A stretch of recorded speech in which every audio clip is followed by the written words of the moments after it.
জয় মা কামাখ্যা, হর হর মহাদেব। নমস্কার দর্শক বন্ধুরা, আজকের এই ভিডিও থেকে আপনারা দেখবেন 2026 সালে অম্বুবাচীর পূর্ণাঙ্গ সময়সূচি, অর্থাৎ অম্বুবাচী কবে শুরু হবে এবং কবে শেষ হবে। অম্বুবাচীর মধ্যে বাড়ির নিত্য পূজা দেওয়া যাবে কিনা, অম্বুবাচীর মধ্যে বিধিনিষেধ কি কি, অর্থাৎ কি করবেন ও করবেন না, অম্বুবাচী ছেড়ে গেলে কি করণীয়, অম্বুবাচীর সময় যদি মাসিক হয় তাহলে সেটি কি শুভ, আদৌ কি চিন্তার বিষয়, বিস্তারিত দেখুন আজকের এ পর্বে। সিংহরায় ডোরবেল সনাতনী বার্তার নতুন আরও একটি পর্বে আপনাদের সকলকে স্বাগত জানায় এবং সরাসরি আমরা মূল আলোচনায় প্রবেশ করছি।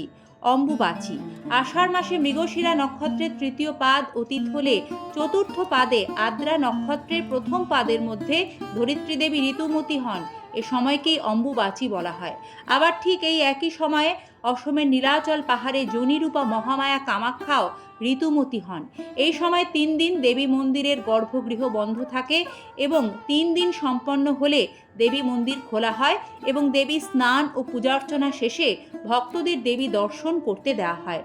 অম্বুবাচী দেবী ভগবতীর ষোড়শ যাত্রার অন্যতম একটি যাত্রা। এই অম্বুবাচী কথাটির অর্থ কি? অম্বুবাচী কথাটির মূল অর্থ জল বৃদ্ধি। এটি এসেছে সংস্কৃত শব্দ অম্ব ও বাচী থেকে।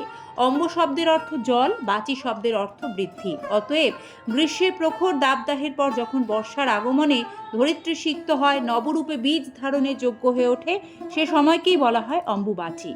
2026 সালে অম্বুবাচী শুরু অর্থাৎ প্রবৃত্তি বাংলার 7ই আষাঢ়, ইংরাজির 22শে জুন সোমবার রাত্রি 9:10 গতে। অম্বুবাচী শেষ অর্থাৎ নিবৃত্তি বাংলার 11ই আষাঢ়, ইংরাজি 26শে জুন শুক্রবার সকাল 9:33 গতে। এবার আপনারা দেখবেন অম্বুবাচী চলাকালীন কি কি বিধিনিষেধ মানতে হয়, অর্থাৎ কি করবেন ও কি করবেন না।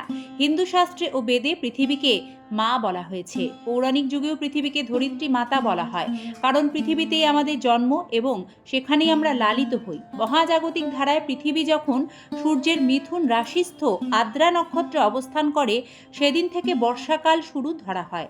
আমরা জানি মেয়েদের ঋতুকাল বা রজস্বলা হলে একজন নারী কিন্তু তারপরেই সন্তান ধারণে সক্ষম হন। ঠিক তেমনি প্রতি বছর অম্বুবাচীর এই 3 দিনকে পৃথিবী বা ধরিত্রী মাতার ঋতুকাল ধরা হয়। আর সে কারণেই অম্বুবাচীর সময় কারো মাসিক বা ঋতুস্রাব হলে কোনো চিন্তার কারণ নেই। এটি তো একটি স্বাভাবিক প্রক্রিয়া, এর জন্য আলাদা করে কোনো নিয়মও পালন করতে হয় না।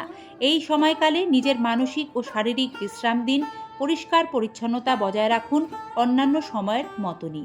অম্বুবাচী চলাকালীন কি কি বিধিনিষেধ পালন করবেন? অম্বুবাচীর সময় কৃষিকাজ বন্ধ রাখা হয়। জমিতে লাঙল চালানো, জমি খোঁড়া, মাটি খোঁড়া অম্বুবাচীর সময় নিষিদ্ধ।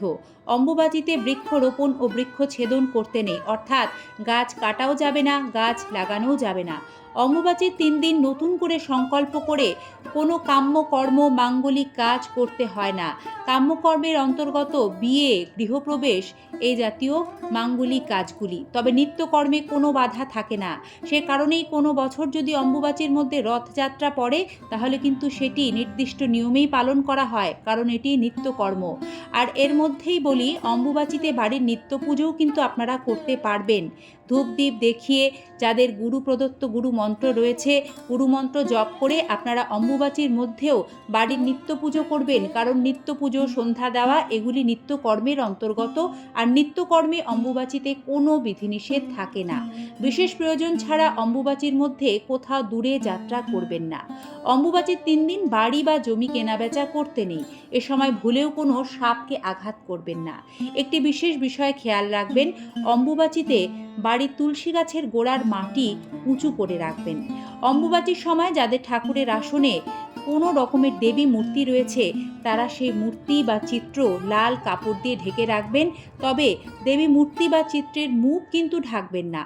আর একবার সেই মূর্তি বা চিত্র লাল কাপড় দিয়ে ঢেকে দেওয়ার পর মূর্তি বা পট অম্বুবাচী চলাকালীন আর স্পর্শ করতে নেই।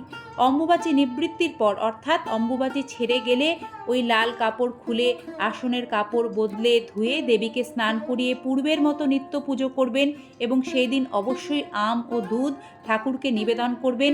তা প্রসাদ হিসেবে বাড়ির সকলে খাবেন। বলা হয় এই সময় অবশ্যই আম ও দুধ একসাথে খেতে হয়, তাতে আগামী 1 বছর সর্প ভয় থাকে না। অম্বুবাচীর মধ্যে যারা আসামের গুয়াহাটি কামাখ্যা মন্দিরে মায়ের দর্শন করতে যেতে চাইছেন কয়েকটি বিষয় খেয়াল রাখবেন। এই সময় কামাখ্যাতে অনেক বড় মেলার আয়োজন হয়, অম্বুবাচী মেলা। তবে 3 দিন অর্থাৎ অম্বুবাচী চলাকালীন কামাখ্যা দেবীর মন্দিরের দরজা কিন্তু বন্ধ থাকে। অম্বুবাচী নিবৃত্তি অর্থাৎ ছেড়ে যাওয়ার পর মন্দিরের দরজা খোলা হয়, তারপরেই দেবী দর্শন করতে পারবেন। অম্বুবাচীতে কামাখ্যায় পৌঁছে গেলে সবার প্রথম সৌভাগ্যকুণ্ডের ধারে গণেশ বিগ্রহ দর্শন করুন, ভক্তিভরে পুজো করুন। সৌভাগ্যকুণ্ডের পশ্চিম পাড়ে বিধিপূর্বক স্নান ও তর্পণ করুন। এটি শাস্ত্রসম্মত, এতে পুণ্য ফল অর্জন করবেন। অম্বুবাচীতে বিধিপূর্বক অগ্নি স্থাপন করে নিজ ইষ্টমন্ত্রে হোম করুন। মধ্যরাতে কাঙ্ক্ষিত ফল লাভের জন্য মনে মনে প্রার্থনা জানান দেবী কামাখ্যাকে, এতে মনস্কামনা পূর্ণ হয়। আর অবশ্যই সবশেষে ভৈরব উমানন্দের দর্শন করতে ভুলবেন না। মহাদেব এখানে ভৈরব উমানন্দ রূপে বিরাজমান। শাস্ত্র বলে, মহাদেবের পূজা ছাড়া ভগবতীর পূজা অসম্পূর্ণ। জয় মা কামাখ্যা। মা কামাখ্যার আশীর্বাদে মঙ্গলময় হয়ে উঠুক জগৎ সংসার। ধন্যবাদ, নমস্কার। সম্পূর্ণ পর্বটি দেখার জন্য।